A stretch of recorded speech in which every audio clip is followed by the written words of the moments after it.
This is Martin Giles, and this is the second of our four-part debate on issues relating to the forthcoming Surrey County Council election. We have invited representatives of parties looking for your vote in the Guildford divisions in the forthcoming Surrey County Council election. Sadly, the Conservatives have declined to participate.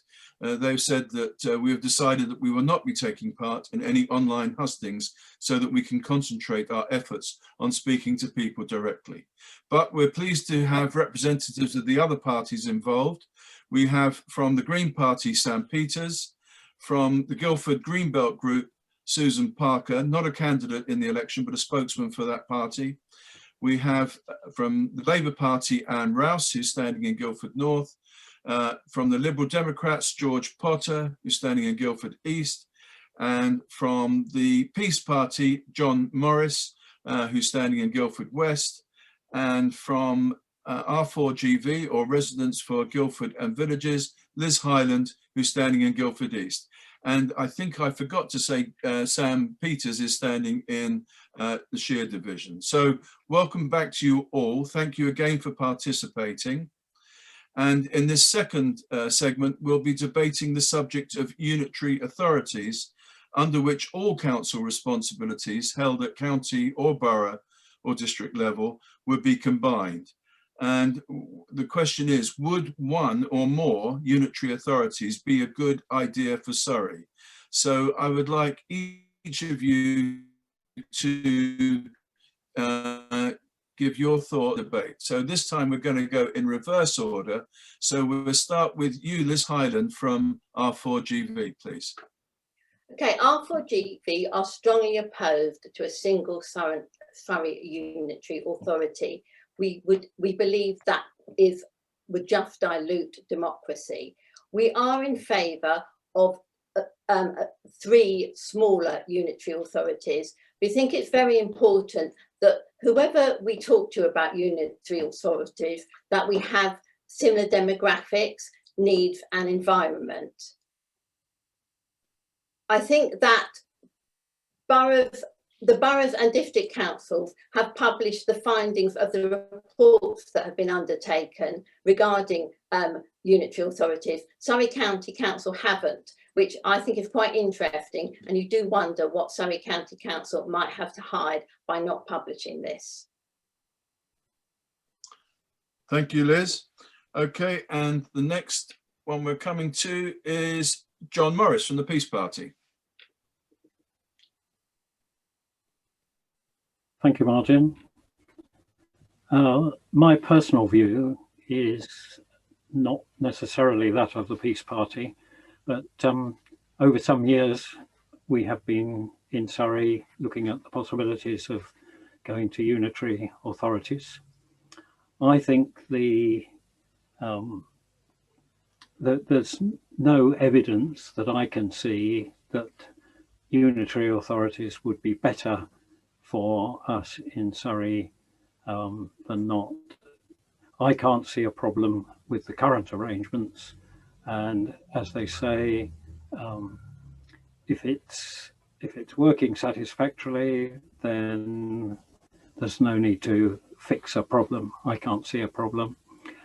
Perhaps looking at the map of counties across England, very, very few of them chose some years ago to revert to unitary authorities. I think that... Okay, I'm afraid that's your minute up. I'm afraid that's your minute up. Thank you very much. And now we go to George Potter of the Liberal Democrats. Oh, get my hang of unmuting, I promise.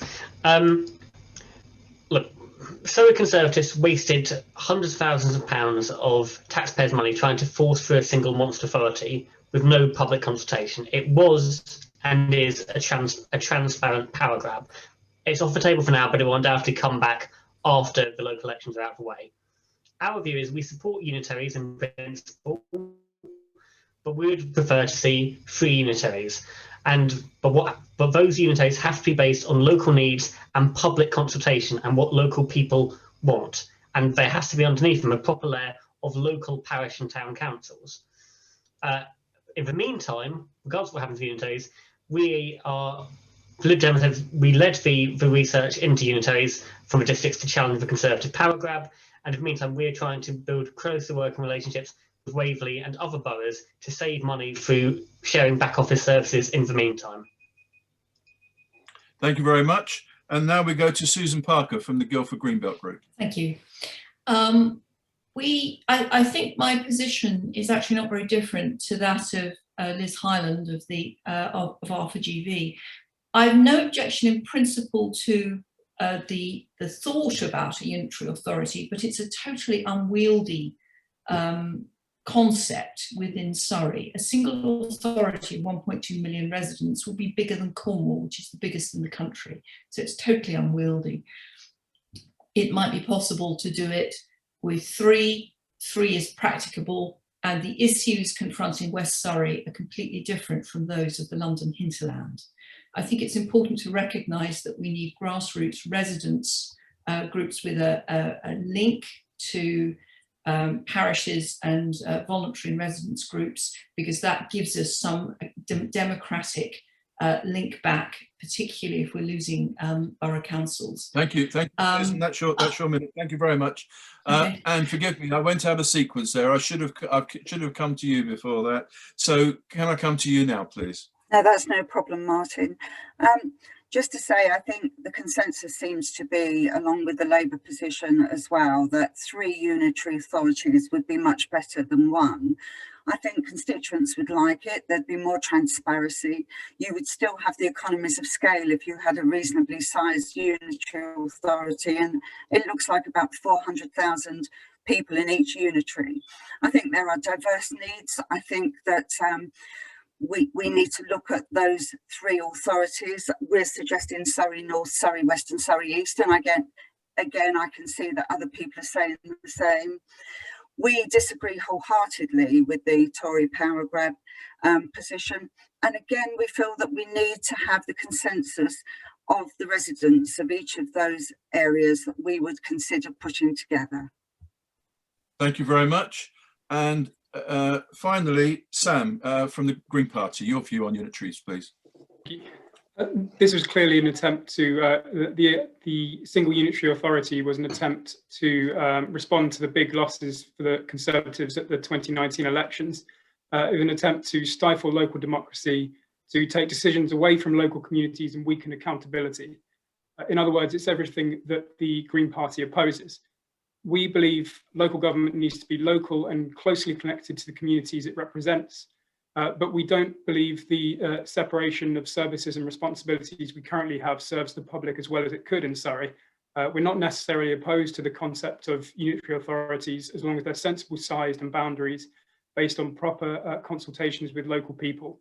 So 3 or 4 unitary authorities elected by a fairer, more representative PR voting system, and extending the responsibilities of the town and parish councils who work most closely with the residents would definitely be something we would consider.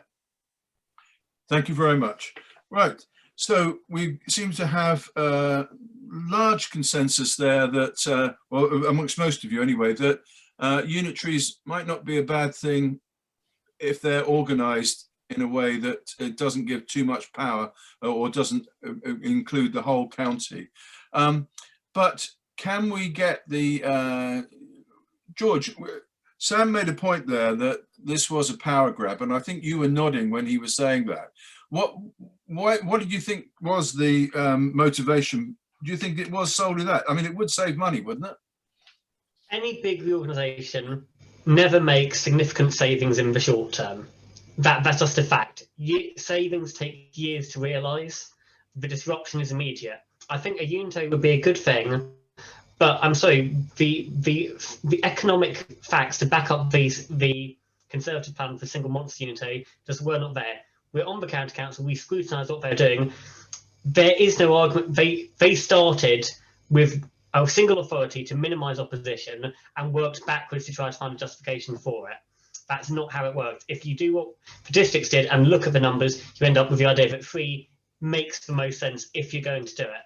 And again, this is one of these things where I think it's great that everybody can agree with the Lib Dem stance on this.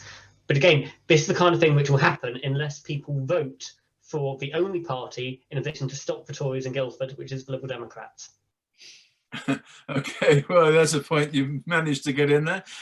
Susan, what's your view on the unitary authorities? I mean, there is a case, isn't there, that most people don't understand the difference between the responsibilities of the county council and the borough council. I mean, the average man in the street. Oh, yes. And it is confusing for them. And by having a unitary authority where people would talk about the council. They don't say the borough council or the county council. When something goes wrong on the roads, it's the council. When something goes wrong, when the rubbish collection, it's the council. So it does make sense to have a unitary authority. There is some argument for that, but I think there is a question in response, which is, it's not entirely clear to me that Surrey County Council, as it currently stands, is competent to meet the challenge of becoming a unitary authority. 4 of the key Surrey County Council services are currently rated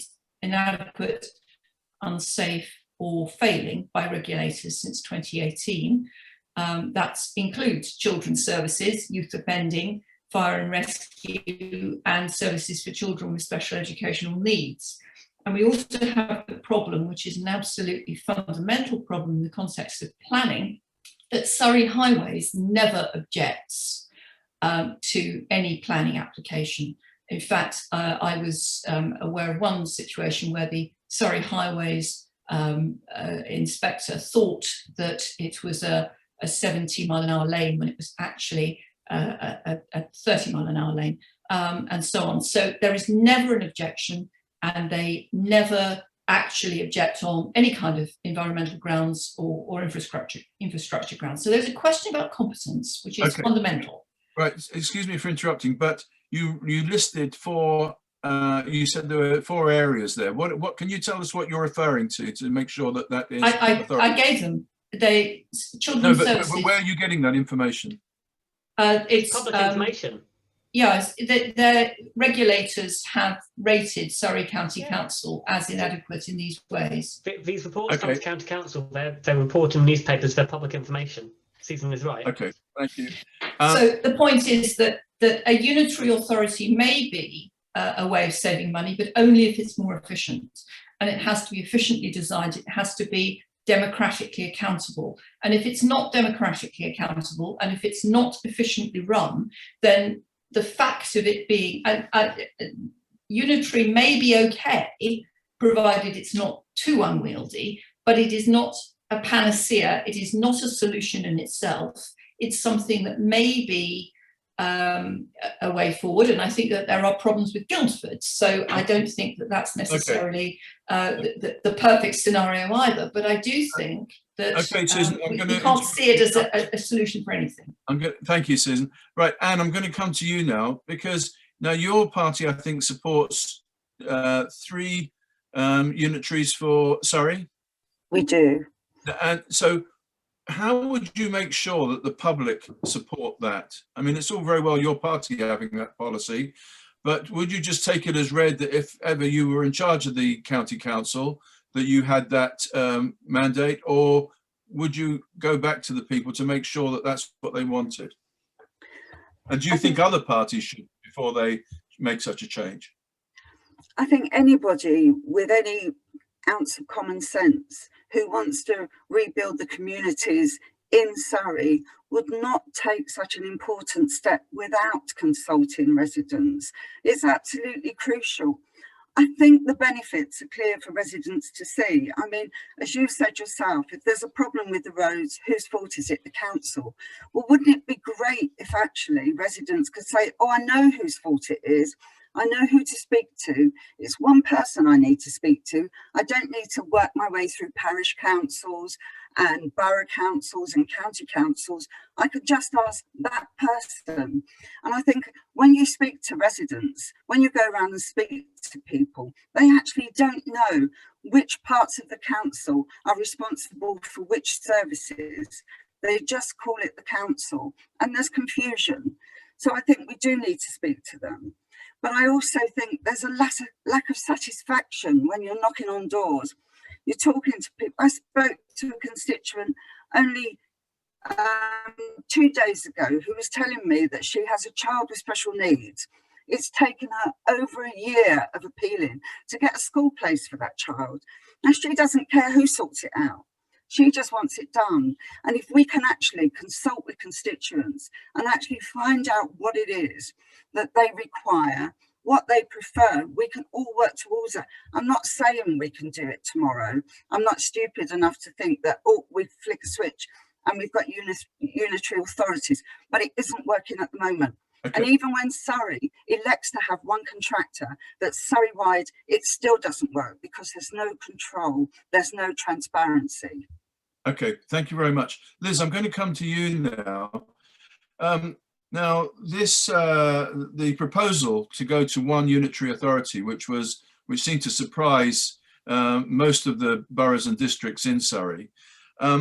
Where does your party stand on that now? Do you if you had the choice tomorrow, would you move to a unitaries, and how would you do it? If we had the choice tomorrow, we would definitely not move to one single unitary authority. But I do think probably a consequence of the current funding environment is that we will be driven towards unitary authorities in some form. I think it's really important that the residents are consulted, and I think there should be some sort of referendum, but I'm very aware that it's quite a complicated subject, and I think it's really important that anything put forward is put forward in very clear language, and with the pros and cons being well set out so people can make an informed choice. Okay, so sorry to interrupt, but have you thought about what the referendum question would be?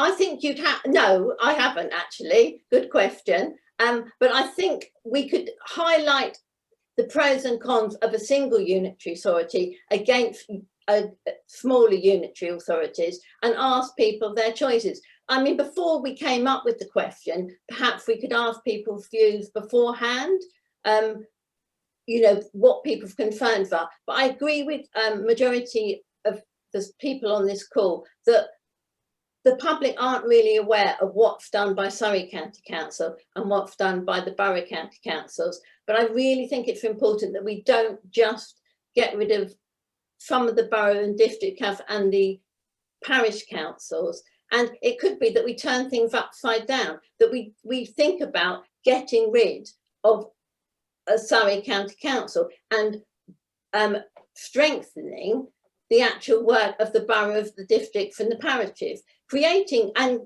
merging them together, creating unitaries from the bottom up rather than from the top down. Okay, thank you. Sam, you mentioned about the importance of bringing democracy down to the fundamental levels.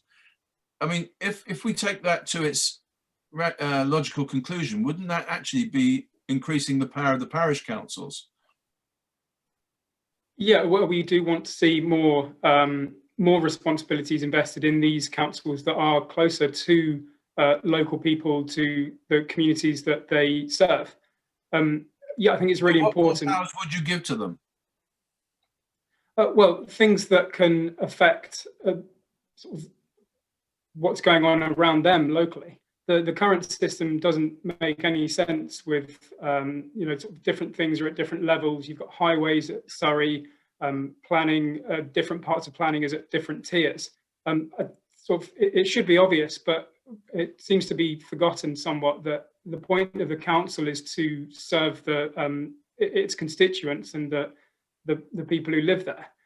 And the separation also works both ways. At the moment, we have about 2,500 people electing each councillor, and a single unitary authority would be around 10,000 voters electing each councillor. That not only obviously makes it harder for people to get in touch with their representative, but it also makes it more difficult for people to stand as a councillor. It works both ways. There's no sort of separation between the council on the one hand and residents on the other. It should be should be close. Sorry to interrupt, but would your party take off the constraints of tax raising on the local governments? So in other words, local government could raise as much tax as it wanted to in its own area. One particular area that we would like to see change in tax is the ability to raise revenue through environmentally beneficial measures such as local carbon taxes and workplace parking levies. And we would also argue that each unitary authority should fully retain the business rate that it collects in a sort of scenario where we have 3 or 4 unitary authorities. So you'd introduce some environmental charging, right? Perhaps that's not the right phrase, but into the tax regime, so that those that were doing most damage to the environment paid more. To put it sort of shortly, yes, but it's more about giving local authorities the ability to raise revenue through targeting sort of the most polluting industries in their area. Rather than imposing it, it's just opening up the ability for local authorities to raise money in this way to then reinvest into improving things in local areas. Workplace parking levies could be spent on public transport or walking and cycling, for example. Okay, thank you very much. Well, I think in that particular debate, there was a large degree of agreement, actually. Of course, we haven't got every party represented here, but it seems that most of you think that unitaries could be a good option, but they need to be A, carefully considered, and B, perhaps the people need to be consulted before they went there, before a decision was made. But anyway, thank you very much for that. That was interesting. And we'll break off now, and then we'll come back with the third section, which will be on roads and their maintenance. Thank you very much.